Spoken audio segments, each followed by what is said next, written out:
अस्सलाम वालेकुम viewers, how are you? Hope you all are fine. तो आज मैं आपके लिए एक नई वीडियो लाई हूँ जिसमें जैसे कि हमने पहले अपनी वीडियोस में जो है एक्सरसाइज की थी फर्स्ट चैप्टर की और कुछ क्वेश्चन सॉल्व किए थे, तो आज हम उससे आगे क्वेश्चन सॉल्व करेंगे। जैसे कि यहाँ पर हमारे पास 7 क्वेश्चन हमने नहीं किया था, तो 7 में कह रहा है कि pick out the finite and infinite sets from the following pairs. अब नीचे जो भी हमारे पास सवाल दिए गए हैं वो हमारे पास पेयर्स में दिए गए हैं, तो हमने हमें बताना है कि कौन से हमारे पास इन्फिनिट हैं और कौन से हमारे पास फिनिट हैं। तो जैसे कि मैंने आपको अपनी वीडियोस में पहले ही समझा चुकी हूँ कि हम फिनिट सेट किसे कहते हैं और इन्फिनिट सेट किसे कहते हैं। फिनिट सेट वो होते हैं जिन्हें हम काउंट कर सकें, ठीक है, और इन्फिनिट वो होते हैं जिसे हम काउंट नहीं कर सकते। जैसे कि यहाँ पर अगर हमारे पास एक एग्जाम्पल दिया गया है, सेट ए जो है वो है हमारे पास है 1 2 3 4 और अप टू यहाँ पर अगर दिया जाए तो उसका मतलब होता है कि ये सेट चलता ही जा रहा है और ये कहीं भी आकर ख़त्म नहीं हो रहा। तो जब कोई चीज़ हमारे पास मतलब लिमिट में नहीं होगी और उसको हम नहीं काउंट कर सकते तो वो हमारे पास क्या कहलाता है कि वो इन्फिनिट सेट है। और अगर हमारे पास सेट बी दिया गया है, जैसे कि यहाँ पर हमारे पास है 1 2 3, अब बीच में ये जो नंबर्स हैं ये देखा जाए तो ये हमारे पास क्या है, नेचुरल सेट है। मतलब अगर हम इसको खोल के लिखें तो 4 5 6 7 8 9 10 सारे इसी में ही बिलोंग कर रहे हैं और लास्ट में हमारे पास 11 लिखा हुआ है, तो ये हमारे पास क्या है, सारे ही हम गिन सकते हैं और ये हमारे पास लिमिट है, मतलब बताया गया है यहाँ से यहाँ तक, तो ये हमारे पास फिनिट सेट कहलाएगा। अब blades of a grass in the world, ये जो है हमारे पास इन्फिनिट सेट है। Months whose names contain the same numbers of the letters, ये हमारे पास फिनिट कहलाएगा। अब हमारे पास कह रहे हैं planet in the solar system, तो सोलर सिस्टम में कितने प्लैनेट्स हैं ये हम बता सकते हैं, तो ये हमारे पास फिनिट सेट कहलाएगा। अब जैसे स्टार्स इन द स्काई, तो हम स्काई में जो है कितने स्टार्स हैं ये हम गिन नहीं सकते, तो ये इसलिए हमारे पास इन्फिनिट सेट कहलाएगा।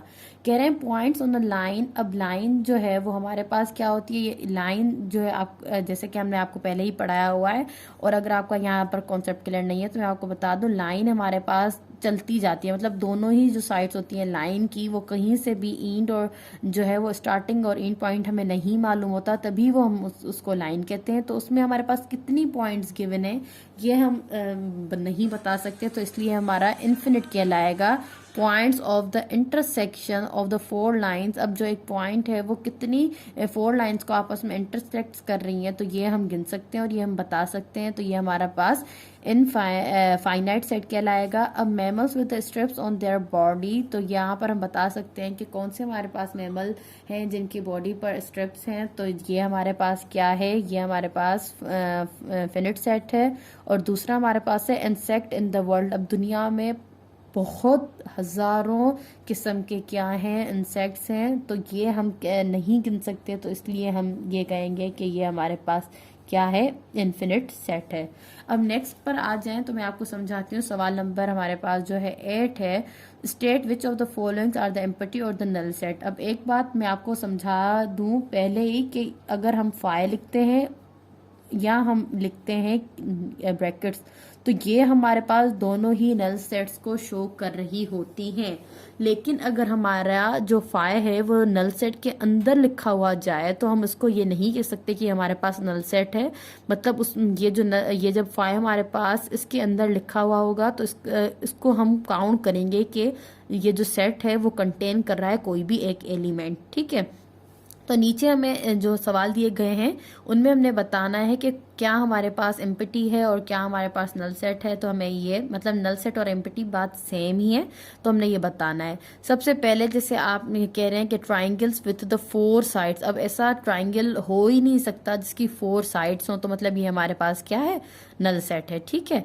अब हम दूसरा कह रहे हैं कि जैसे कि मैंने आपको अभी ये कॉन्सेप्ट समझा दिया, तो ये हमारे पास मतलब इस सेट में एक फाइव जो है वो बिलोंग कर रहा है, मतलब एक एलिमेंट है, तो ये हमारे पास एम्प्टी सेट नहीं है, तो हमसे कहेंगे नॉट एम्प्टी सेट।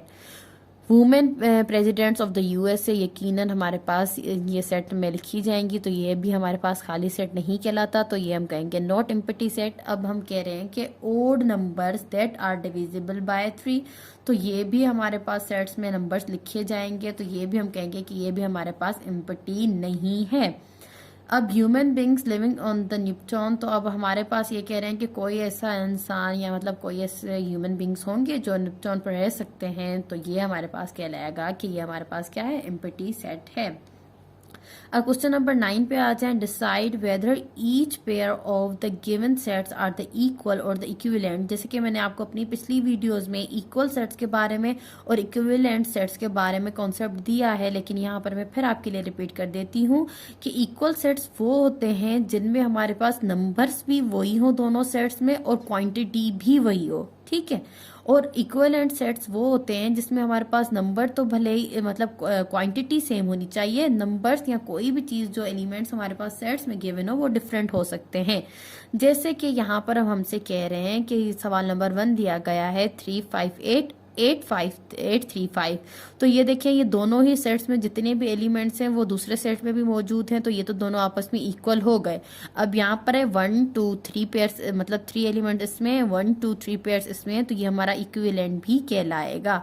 अब कह रहे हैं vowels in the word aluminium. तो एल्यूमिनियम में हमारे पास जो वॉवल्स हैं आपको पता है AEIOU हैं, तो इसमें देखिए एक वॉवल ए है और एक वॉवल हमारे पास आई है, तो मतलब ए और आई यहाँ पर वॉवल्स हैं। और नेक्स्ट कह रहा है कि हमारे पास वर्ड दिया गया है मैक्सिमम, तो यहाँ पर भी ए और आई मतलब यहाँ पर भी 2 ही हैं और यहाँ पर भी 2 ही हैं, तो ये हमारे पास सेट कहलाएगा कि ये हमारे पास इक्वल एंड हमारे पास क्या है इक्विवेलेंट। क्योंकि हमें सवाल में क्या कहा है कि सवाल में हमने क्या बताना है, सवाल में हमने ये बताना है कि जो उसका आंसर आ रहा है क्या वो हमारे पास इक्विवेलेंट और इक्वल है। अब नेक्स्ट में देखें कि हमारे पास है लेटर ऑफ द वर्ड। अगर हमारे पास एक वर्ड दिया गया है पेपर, तो पेपर के देखें कितने वर्ड्स हैं, 1 लेटर्स हैं 1 2 3 4 5 और यहाँ पर है 1 2 3 4। तो यहाँ पर अब देखें कि जब हम अगर वर्ड्स कोई भी हमें अगर वर्ड दिया जाता है, ठीक है, उसका जब हम सेट बनाते हैं तो आपको पता है कि हमने कोई भी वर्ड जो है वो रिपीट नहीं करना होता। जैसे कि अगर हमने एक दफ़ा पी लिख दिया तो हम दोबारा ये वाला पी नहीं लिखते। तो जो लेटर्स हैं इस वर्ड के वो हमारे पास क्या होंगे PAER, मतलब 1 2 3 4। तो ये सेट हमारा इक्वल तो नहीं है लेकिन ये हमारा क्या कहलाएगा इक्विवेलेंट कहलाएगा, मतलब कि दोनों के ही जो एलिमेंट्स हैं उनकी तादाद जो है वो सेम है। अब हमारे पास यहाँ पर ये आ गया है कि names of the month having the 8 letters. जी हाँ, हमारे पास ऐसे मंथ्स के नेम्स हैं जिनके पास कितने लेटर्स हैं, मतलब उनके नेम में जो लेटर्स आते हैं वो 8 आते हैं, हमारे पास 3 हैं। तो यहाँ पर जो यहाँ दिए गए हैं 1 2 3 तादाद यहाँ पर इनकी भी 3 है और जो हमारे पास मंथ आते हैं वो भी 3 हैं। तो ये भी हमारा सेम क्या है वो इक्वल तो नहीं है, ये हमारे पास क्या आएंगे इक्विवेलेंट, मतलब दोनों में जो है एलिमेंट्स वो क्या है सेम आएंगे। अब नीचे हमारे पास एक फिल इन द ब्लैंक्स दिए गए हैं, इन फिल इन द ब्लैंक्स पर ध्यान दें। तो यहाँ पर हमें एक सैम्पल्स दी गई हैं जो जिसमें जो हमारे मुनासिब लगेगी हम वो इसमें क्या करेंगे पुट करेंगे। अब ये कह रहे हैं कि यहाँ पर कॉड है, ठीक है, कॉड हमारे पास जो होती है वो फिश होती है और क्रैब प्रॉन और लॉबस्टर्स जो हैं वो हमारे पास जो हैं डिफरेंट काइंड्स के हमारे पास जो हैं वो आ जाते हैं इंसेक्ट्स में, आप कह दें उस उनमें आते हैं, ठीक है। तो यहाँ पर हम कहेंगे कि ये क्या इनसे बिलोंग कर रहा है, तो हम कहेंगे ये इन सेट से बिलोंग नहीं कर रहा। अब जैसे हम यहाँ कह सकते हैं कि यहाँ पर 1 2 3 जो हैं क्या ये सारे ही सबसेट हैं 6, मतलब अगर हम फैक्टर्स निकालें 6 के तो कौन से फैक्टर्स हमारे पास निकलेंगे, यकीनन ये सारे निकलेंगे। तो हम ये कहेंगे कि ये जो है ये सबसेट हैं किसके 6 के।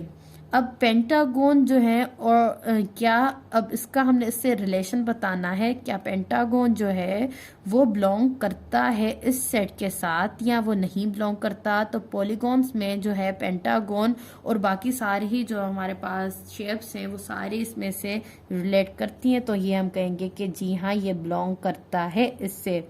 अब एम्फीबियंस में कह रहे हैं कि एम्फीबियंस जो भी होते हैं ये तो बहुत ज़्यादा होते हैं, तो अब हम उनमें से उठा रहे हैं कि टोड हो गया, फ्रॉग हो गया और क्रोकोडाइल हो गया। तो मतलब यहाँ पर हमने एम्फीबियन कहलाएगा क्योंकि यहाँ पर एम्फीबियंस कहा गया है, तो मतलब सारे ही जितने भी एम्फीबियंस हैं तो वो जो है ये हम यहाँ पर कह सकते हैं कि हमारे पास एक सुपर सेट है, उसके ये हमारे पास यहाँ पर क्या है सबसेट्स गिवन है। तो ये हम कहेंगे कि ये जो है ये है सबसेट किसके हैं इसके, और ये हमारे पास इनका क्या है सुपर सेट है। तो ये हमारे पास फिल इन द ब्लैंक्स हो गई हैं।